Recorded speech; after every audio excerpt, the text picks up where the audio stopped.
Ce podcast est la propriété du site devoirdephilosophie.com. La matière chez Berkeley. Berkeley est surtout connu pour sa doctrine immatérialiste.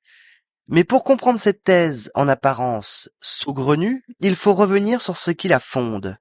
Disons simplement que l'Irlandais a rapidement opéré une critique radicale du langage et des idées générales et abstraites qu'il véhicule. Loin de correspondre à la réalité, ces idées générales, par exemple l'idée générale de la pomme ou celle du cheval, ne font qu'alimenter notre croyance en une vérité générale sur les essences des choses. Mais parcourir le monde pour l'observer revient infailliblement à comprendre que ces idées ne renvoient à rien de précis ni de concret. Or, la réalité se présente à l'œil de manière absolument singulière, chaque être ou objet qui la compose étant unique et particulier. Il faut donc réformer le langage pour qu'il devienne plus précis, ce qui sera la tâche de la science, considère Berkeley.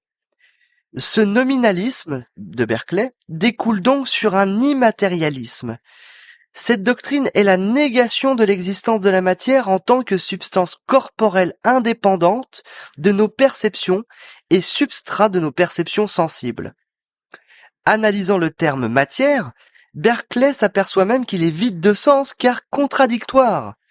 Comment pouvons-nous en effet affirmer l'existence d'une réalité substantielle indépendante de nos sens, alors même que seuls nos sens sont capables de la déceler?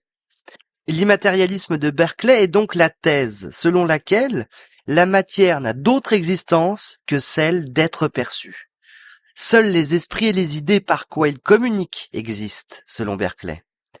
Citons pour terminer un passage des principes de la connaissance humaine de Berkeley. La table sur laquelle j'écris, je dis qu'elle existe.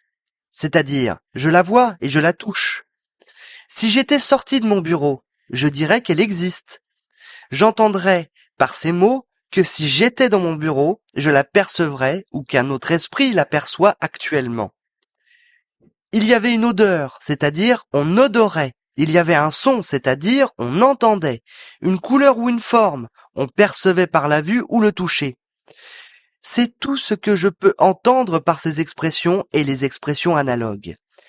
Car ce que l'on dit de l'existence absolue de choses non pensantes, sans rapport à une perception qu'on en prendrait, c'est pour moi complètement inintelligible.